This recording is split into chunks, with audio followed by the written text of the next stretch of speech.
All right,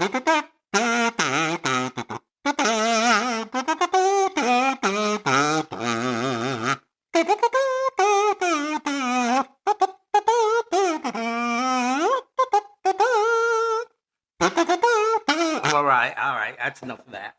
Hey, hello, and welcome to the PJH Writing Command Center for another podcast episode from God Bless the Keg Publishing LLC. And we are just thrilled you're here to join us today for this podcast episode.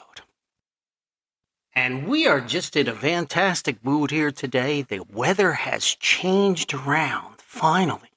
There were a couple teasers here in Central Virginia. A number of times it would get kind of a little chilly in the morning.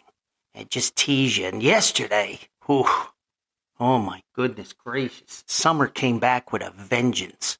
It was hot, humid, nasty, but as predicted by the weather guys, they were right this time, and some storms came through. And lo and behold, it is a nice, crisp day today. It was in low 60s when I got up early this morning, and now there's a gentle rain, one of those gentle rains where you just want to go back to bed and play your kazoo. So, yeah, I played the kazoo on the opening, 76 trombones on the kazoo, and I haven't picked up the kazoo in a long time. I'm a pretty good kazoo player and a harmonica player, too. I tinkle the keyboards a little bit. And before the old fingers got all broken playing ice hockey as a goalie, I could play exactly 3 chords on a guitar. So that would qualify me for the Beatles. Shout out to my buddy Jeff, who constantly tells me that he likes the Beatles. So I'm gonna make another Beatles reference here. But before we get to that, I got a little sidetracked here. But at any rate, welcome to the podcast. I'm Paul John Hausleben, the flagship author, chief photographer, chief cook, bottle washer, music reviewer, music critic, kind of do everything guy here at God Bless the Keg Publishing LLC, with a little help from my friends. And some of my friends are gathered here today for this podcast episode. We got so much going on. Yankee baseball today, and we have the opening of the NFL happened this week. Nottingham Forest is off for international break, so I get a little reprieve from soccer anxiety or football anxiety. So, at any rate, this podcast is proudly... before I do that, get your little Orphan Annie decoder pins out. And as a throwback, my hero, radio hero and mentor, the great Gene Shepard, Shep, Kilo 2 Oscar Romeo Sierra on ham radio. The great Gene Shepard, who wrote the Christmas Story, and also a number of other books, Ferrari in the Bedroom, Wanda Hickey's Nights of Golden Memories, Phantom in the Hearth, a number of other ones too.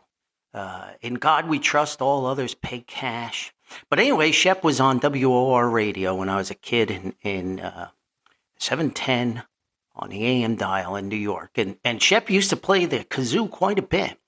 And I'll tell you, the 76 trombones, I was going to tell a story. Surprise for this podcast, but I've digressed, and now I'm going to go different angle. But I had the kazoo out because I could tell the story when I worked as a night watchman, a security guard, and also a maintenance boiler guy on the weekends at night, and during some weekdays at night as actually a third job. I was down to a dime and 7 nickels. That's all I had. The Great Recession hit hard, and I took this part-time job at this cultural arts center. It was a great place. I loved the job. Would have stayed there forever, but I got relocated. But that's a different story. But anyway, they had this play with the 76 trombones in it.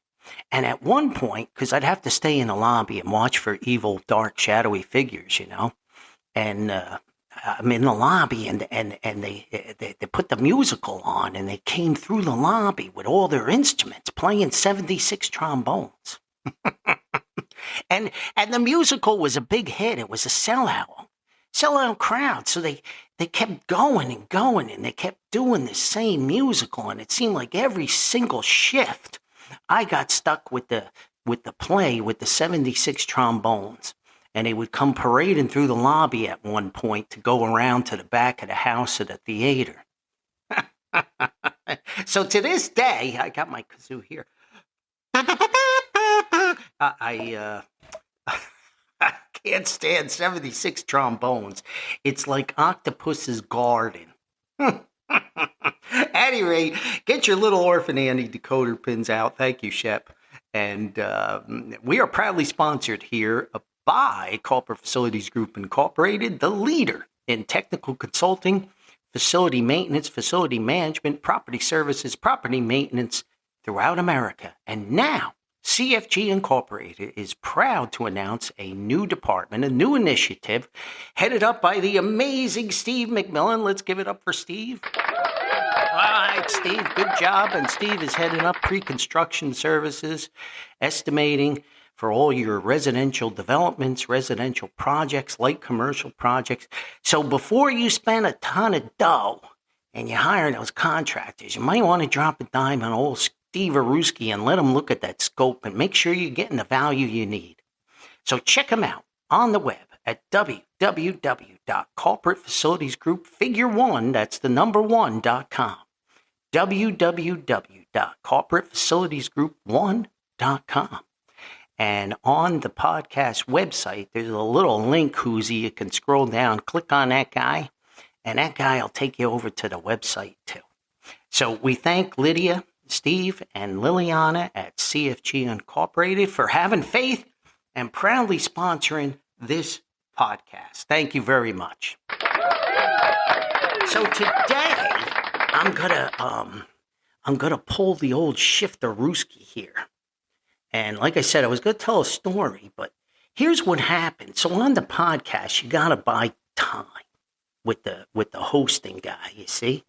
And I looked at my time because I've been blabbing a lot, and we had the Labor Day thing, and that went on forever, and, you know, a couple other things. And I said to myself, oh, look at that. I got 49 minutes left on the old ticker.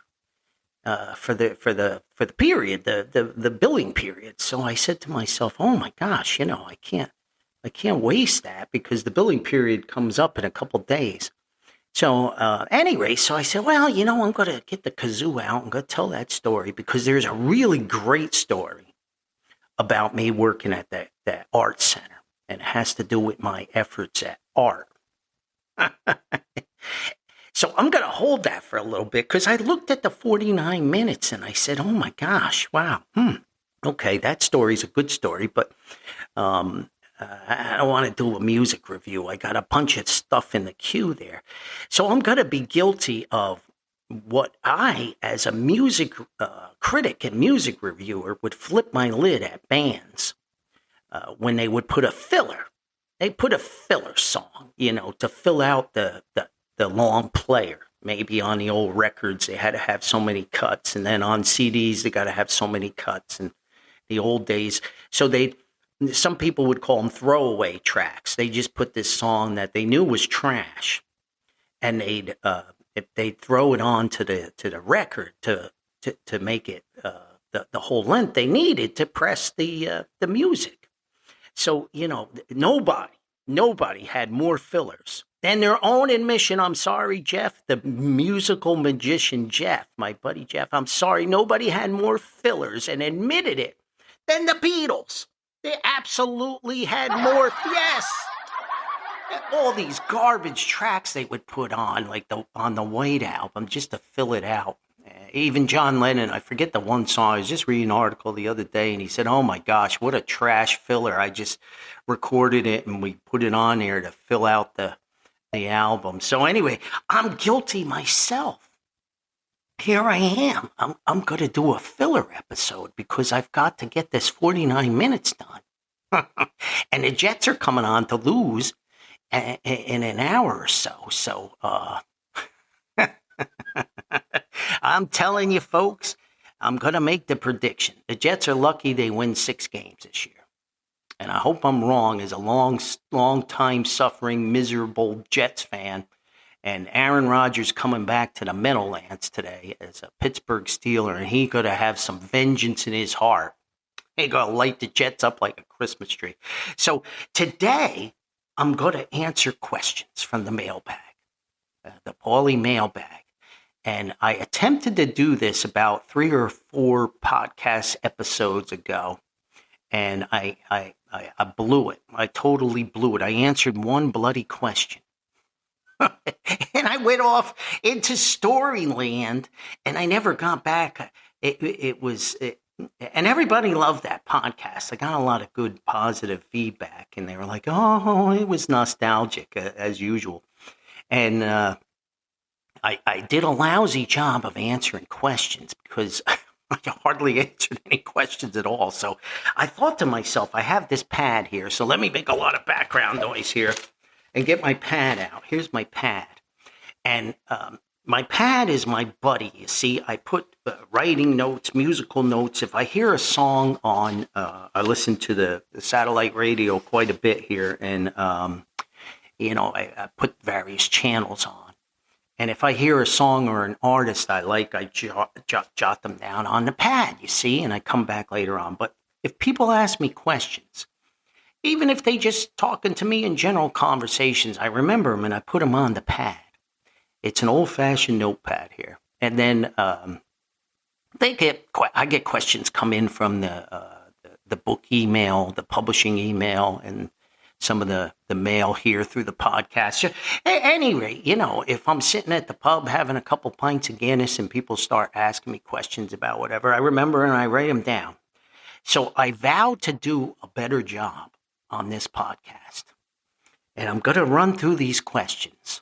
And I'm trying to turn down my blabbo knob so that I run through it and get through these questions kind of like rapid fire as a storyteller can get, and not get off into the weeds too much so that I can answer some of the questions that have come in.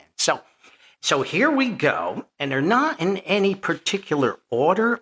I guess I should have done a better job of categorizing it, or maybe that'll be part of the fun as we jump around here. So here we go. So question number 1 on the old Paderewski is your favorite book, ? And I didn't put down if that was a book I wrote or is it a favorite book of mine. So I'm going to say it's my favorite book. Not a book that I authored. So I'm going to say my favorite book. So my favorite book is without a question of doubt, nothing, is A Christmas Carol by Charles Dickens. The greatest story ever written, the greatest characters, and Mr. Dickens, in my opinion, the most magnificent author of all time. And Christmas Carol wins hand down. That's my favorite book. I mean, you think about it, the characters, Tiny Tim and Scrooge and Cratchit and old Fezziwig and the ghosts and all this stuff. I mean, even nowadays, if somebody's a grumpy Gus and a crab apple, we call him a Scrooge. I mean, it's iconic. It's movies and cartoons, and we'll talk about Christmas Carol around Christmas. I took a college course a couple Christmases ago, a little creative writing thing, and they covered in depth A Christmas Carol. And as well as I thought I knew that story, I learned so much. So my favorite book is absolutely A Christmas Carol. Your favorite character, both major and minor. So it should be your favorite characters. So those are my favorite characters. I'm going to interpret that as my favorite characters that I wrote.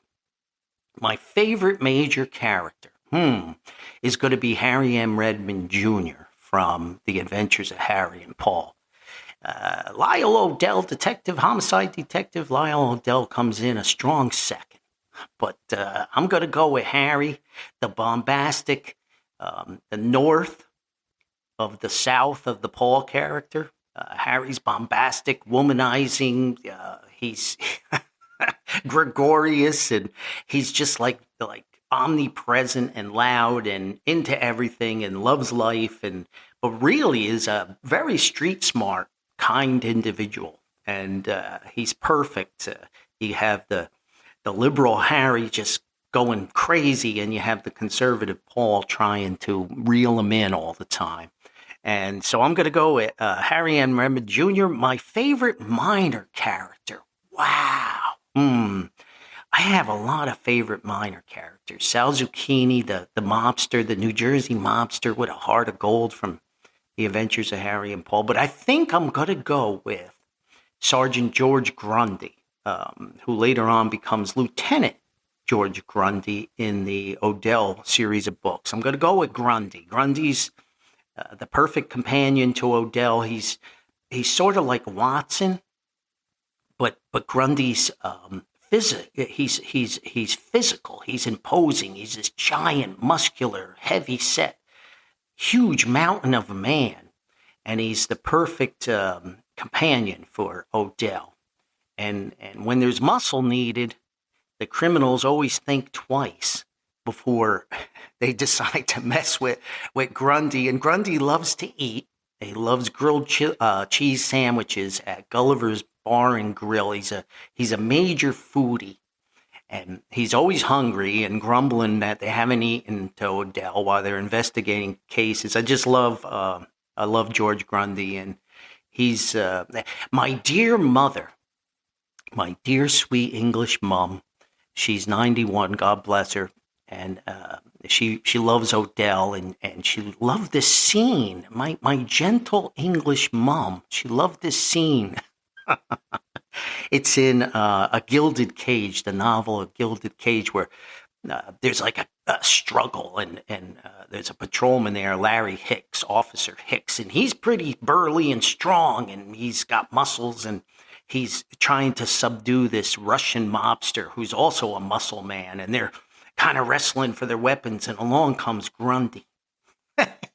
And Grundy, with one big bear hug, picks the Russian mobster up, picks him up, and throws him down like a puppet, and puts his big giant foot on his back and says, "That's enough of that. Cuff him." And my dear English mom, she said, "I just love that scene, Paulie, where Grundy comes in and he picks up the bad guy and body slams him." I was like, "Oh, okay, Mom." I love Grundy. So I love Grundy too, Mom. So that's that. How long does it take you to write a novel?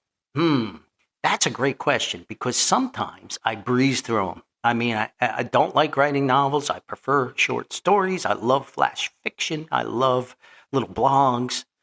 Novels remove parts and pieces of your soul. They're so hard. They're so difficult. It's such a long process. But I wrote The Night Always Comes, my first novel, when I was going through a little bit of a bad time in my life. I had a serious operation, some surgery, and got a little kickback on that because I was under anesthesia for way too long, and life wasn't going too swift, and I sat down and I wrote The Night Always Comes in 3 weeks. I think it's 128,000 words. Just under 3 weeks. It was nonstop. Other novels like Snow on the Roof, the recent Odell book, took me forever because I actually rewrote that 3 times. Because I got so frustrated. I had so many characters in the book. It was getting, I couldn't keep track of them. I was actually making flow charts of who was who. And I was like, nah, this is not going to work. I got to bag it. And it took me a number of rewrites to get that done. So that book took me almost a year, just about like 10, 11 months from the rewrites. And that was an unusual one. What is your process for writing novels? Well, with novels, I do take notes on the pad, and then I'll if I get an idea and I get a theme for novels, I'll create an outline and I'll put the major characters, the minor characters, the settings, descriptions of the characters, and what the who's the bad guy, who's the good guy, who's the love interest, whatever the situation is, dogs, cats, pets. Winter, summer, spring, whatever. And from that outline, I'll then build And very important for a novel is my projected page count. I try to project the word count so that I don't go off writing War and Peace. Nobody wants to pay $45 for a printed Paulie book. So ebooks are something different. You don't have to worry about the word count. But I do an outline, and then I'll sit down, and I've said this many times, and people look at me like I have 10 eyes. But I usually have in my mind, or I write the end of a book and the end of a story before I write the rest of the story. I just have a way of where I know how I want this to end.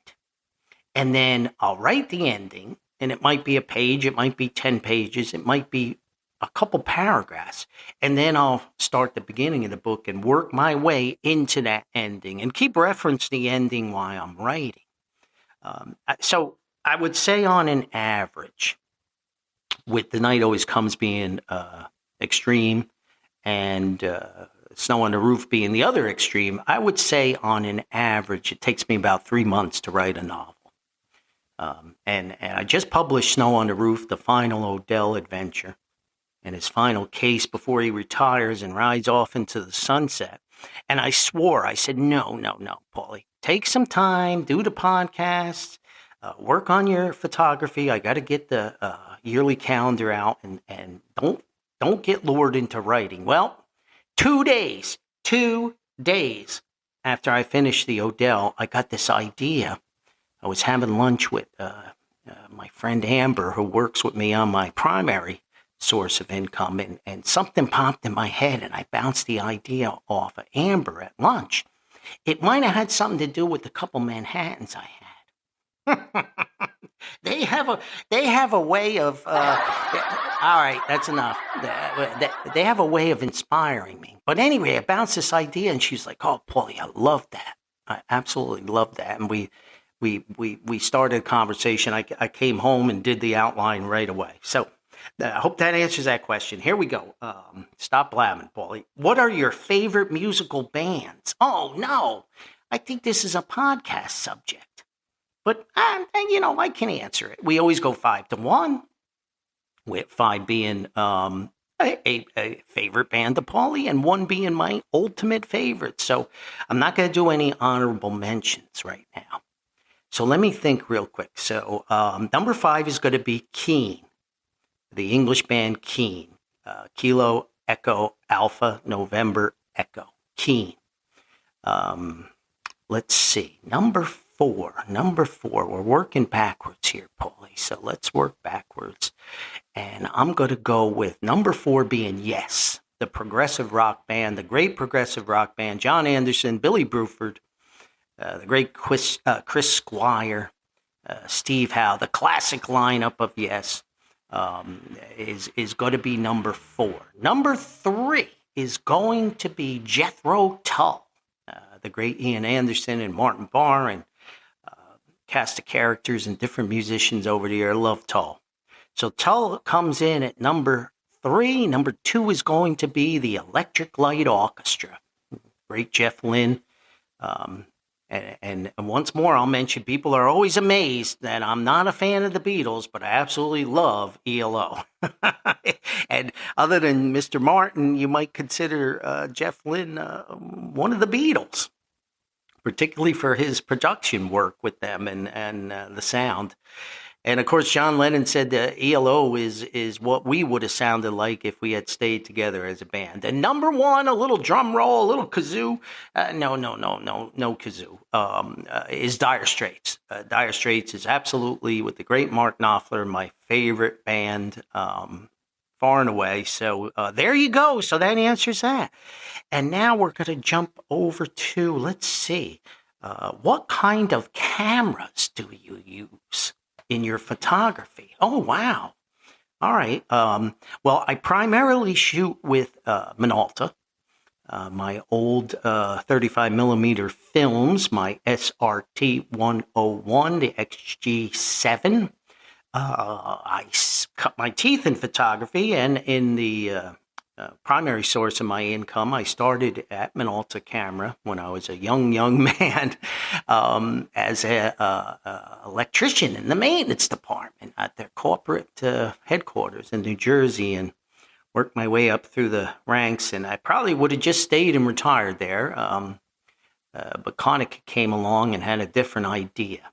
But at any rate, my love of photography was always in my family. My dad was into photography big time and videography, and my Uncle Ed and some other family members. So when I got to Minolta, you didn't walk around Minolta without taking pictures. And I was lucky enough, being in the maintenance department, to rub elbows with the corporate photographer there, a great man named Gene Gauss. Taught me a lot while we were building backdrops and doing stuff in studios. And then some of the Japanese photographers would come over with prototypes, and we'd go on the roof, and I'd have to escort them for security and maintenance reasons. And they'd take pictures of the moon and the stars, and they would teach me, even though a little language barrier, but some things are universal. So I shoot with Minolta. When Minolta left this world, Sony bought their camera technology, so I'm able to use some of my old lenses that were Minolta lenses, very, very fantastic Roker lenses, high quality, fantastic lenses. And if they use what's called the A mount, the alpha mount, they will work on some of the Sony bodies. So I have a number of Sonys, and now I'm going to step on the family dog's tail, because I have one Panasonic, I have one Lumix, I have a Pentax, I also have Nikon, but primarily, so I'm really confessing a lot of sins here, but primarily I'm a Minolta guy. So long live Minolta camera. So there you go. What are your favorite types of photos to take? Oh, wow.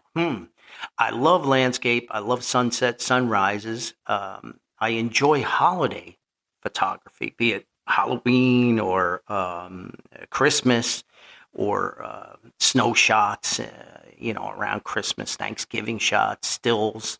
I do enjoy stills. I will do live models. I've worked with a number of live models, and I did take some advanced photography in school later on, and a lot of it was, live model work. And I have done photo shoots for folks that requested it, and I enjoy working with a certain number of people, but I don't go out for hire to jump over backwards to do live models. It's very difficult. And some folks, when you work with them, they don't understand you're the coach and they're kind of like the player. And they want to guide you, and they're not looking through the lens like I am. I don't do weddings. I only did weddings for friends. I only do them for friends. And it's so stressful. Oh my gosh, you don't... It's so stressful. You don't get second chances for some of these shots, and if you blow it, you blow it. So I'm not a fan of weddings, but primarily landscapes. I do love stills. I love black and white. I absolutely love black and white photography. It's my favorite. It's particularly if I'm shooting structure with light, if it's a tree, human body, anything that has texture, structure, interesting curves or bends or light hitting it in a certain way. I've taken so many shots, both in color and then the same subject or subjects in black and white, and it's like a whole different world. So those are my favorite types of photos to take. Let's see. Well, this one I should have crossed off the list. It says, love time bomb in the cupboard. Will you ever tell the roller skating story on your podcast? Well, I did. I just did that over Labor Day. Should cross that off.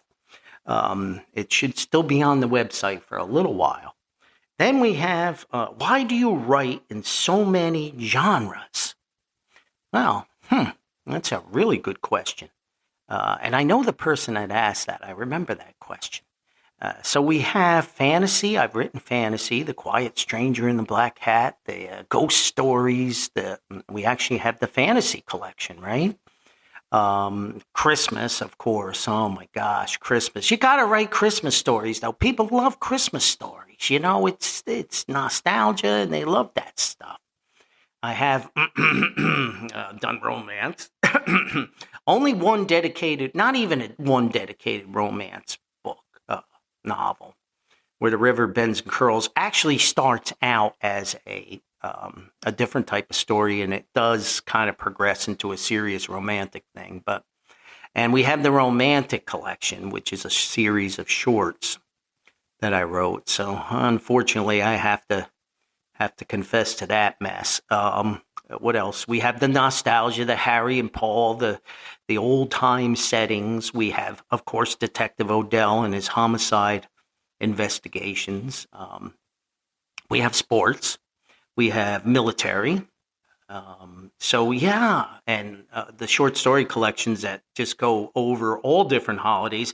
I'm proud that I have actually written a Thanksgiving story. In the autumn collection, there's a dedicated Thanksgiving story because Thanksgiving gets overlooked and nobody pays attention to Thanksgiving.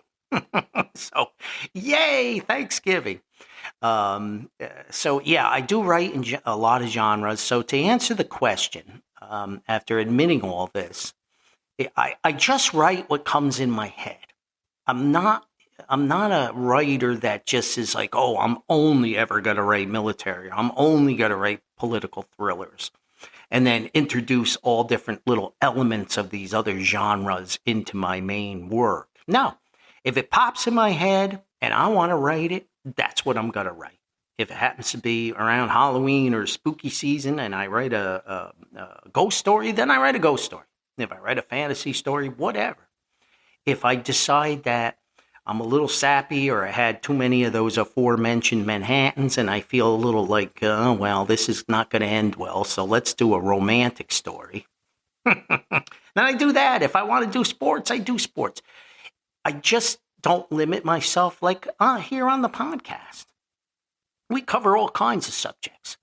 So I think I get bored writing if I just write the same thing all the time. If I just wrote sports, I'd be like, all right, let's write another hockey story about a guy that's a really good goalie and he breaks his knee and he can't play anymore. No, you know, I would get bored with that. So I write whatever comes into my head, and I'm going to segue off of that because someone did ask me, are you ever going to write another homicide detective story or a thriller with the retirement of the Odell series? And why did you retire him? He was one of your most popular characters. And I enjoy writing Odell. I love Grundy, like I mentioned. But, you know, sometimes there comes a time, and I don't think I'll ever write another detective series. Not saying I won't put a detective in as a character in a book, but I won't write another series. Because I equate it to what, I'm not a TV guy, but I'm going to do a whole podcast on Ted Lasso because that's like my favorite TV show of all time. And I got turned on to that and just recently watched all the seasons. And I almost cried when it ended because it was so fabulous. That TV show kind of changed my perspective on life and a lot of things. But now I hear they're bringing it back for a fourth season, and I'm on the fence about that. As much as I want to see the characters again and get it back into the world of Ted Lasso, I'm hoping I'm not disappointed that they opened it back up and it wasn't as good as the three, because they ended it at a perfect time. You know, Ted going back to Kansas and meeting back up with his son, and Rebecca maybe finding the true love. It wasn't just about football. It wasn't just about a soccer club. It was about life. And I think I ended Odell at the proper time because, I mean, he took on the serial killer. He took on the corrupt politician. He took on the evil attorneys. He beat the Russian mob. He beat the Irish mob. He beat the mob. And he took on corporate corruption and subterfuge and murders behind the scenes in big giant corporation. I mean, what else was there for Odell to do? I just think I ended it where, the timeline was he was getting old. We all get old. Father Time's undefeated. So I think I ended it at the proper time. And I'm hoping that Ted Lasso doesn't give me that same feeling. So I will not write another series of detective murder mysteries or anything like that. But I might, stick a detective in a book someday. So there we go. Let's see. Where are we here? I follow you on social media. Do you ever mention or talk politics? Wow. I'm not active on social media so much. I mean, God bless Keg Publishing LLC has a Facebook page. And to be on that as a business, you have to have a personal guy to match up. So I am on there, and I just post excerpts from books. I might make a comment about hockey or baseball or something like that, but I'm not a huge poster. I have an Instagram. I've literally never posted a single thing on it. Never posted one thing on it. And I only got that so I could watch these clips of a soccer club. And Lydia's daughter, Liliana, is in a soccer camp, and I like to watch them practice on the videos as they go through the drills. That's the only reason I have it. I use Tumblr for photography, and I don't post too much of my photography there, but I do like to look at other, artists and their work. There's so much AI on there, though. My gosh. So why do I not talk politics and get into these rag chews? Because my dad always said, the best way to lose friends is to talk money, religion, and politics. So I leave that on the shelf. I'm a fierce independent. I don't support any of the two major parties. I'll go into politics this much to say that I think both of them are bums. They both make the Paulie bum list. Until you get that third party, the tiebreaker in there, they'll just continue to argue. So I don't talk about politics. You are 100% correct, because it's the best way to lose friends. And I keep that under wraps. And that's about all I'm ever going to say. So I hope that helps. And the last one I'm going to have time for is, why do you dwell in the past? Oh, this is great. I still have like 2 pages of questions here. Why do you I think we're all guilty of that. I hope we're all guilty of that. Will you ever tell modern stories? Oh, that's like a 2-part question. So why do I dwell in the past? Well, I think you've heard me, if you listen to the podcast or read the books, where I say that nostalgia is not so much about the people or the places or the home run you hit to win the ball game and the great save you made. It's certainly about that, but it's about the feelings invoked when you remember them. You remember where you grew up. You remember the screen door slam and the great save you made at 20 seconds left in the third period to save the game. You remember the feeling it gave you. And that's why nostalgia is so amazing. And when I write nostalgia, it invokes those same feelings. And I just, I enjoy it. The Adventures of Harry and Paul, I've kind of put them on the shelf, but there is a lost novel of Harry and Paul. So I'm not gonna promise anything, but I do enjoy nostalgia because of the great feelings. I mean, my gosh, your sports team won the championship in this year. You never felt better. So it's the feelings. You remember these things, and it's important. And it's important to always honor your loved ones, past, present, and maybe even future, right? So, and the feelings that are invoked when you remember a conversation with your old man or your mom over Thanksgiving dinner or doing the dishes or simple things. So, will I ever tell modern stories? I do tell modern stories. I think I do. Odell went all the way from like the infancy of cell phones to where he's almost hinting that he's using a smartphone. And Odell is not technology. Technology is not his strong point. But yeah, and the story on the novel that I mentioned that I started a couple weeks back now is definitely set in modern times. So there you go. So yes, I do write modern stories. So hey, there we go. I did get through a lot of questions here. I could probably answer one more that I see here sticking out at me, and it says, "What are your favorite sports teams?" Oh, okay, yeah, that'll take me just a second or two here. So I'm primarily a hockey fan, but my team went away. The Hartford Whalers when they moved to Carolina. So I'm more of a NHL fan, but I would say my favorite hockey clubs are Carolina Hurricanes, the Flyers, and the New York Rangers. And I don't root against the Devils, but I don't like the direction they took them a few years ago. So in the NFL, I'm a diehard New York Jets fan. I hate to say it. Baseball, come from a long lineage of Yankee fans. Go Yankees. I'm a diehard Yankee fan. Shout out to my cousin David and I. We text constantly during the season, during the games, hockey too, and football. And in football, soccer, I'm an English Premier League fan. I am a fan of Nottingham Forest with my family coming, my mom's side coming from Nottingham. I had no choice. So come on, you Reds. We're coming after the Liverpools again this year. We had a great season last year, and I'm looking forward to another great soccer season with Nottingham Forest. So there you go. Those are my favorite sports teams, and that'll wrap this up. So I hope you enjoyed this podcast, and we're going to get these people out of here before the Jets prepare to lose.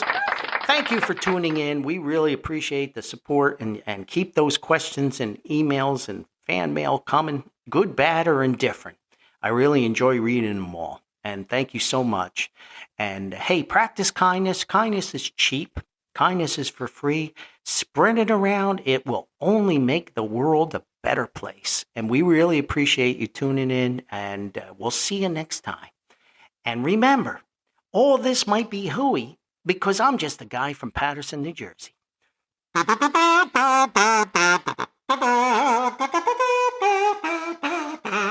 We'll see you next time.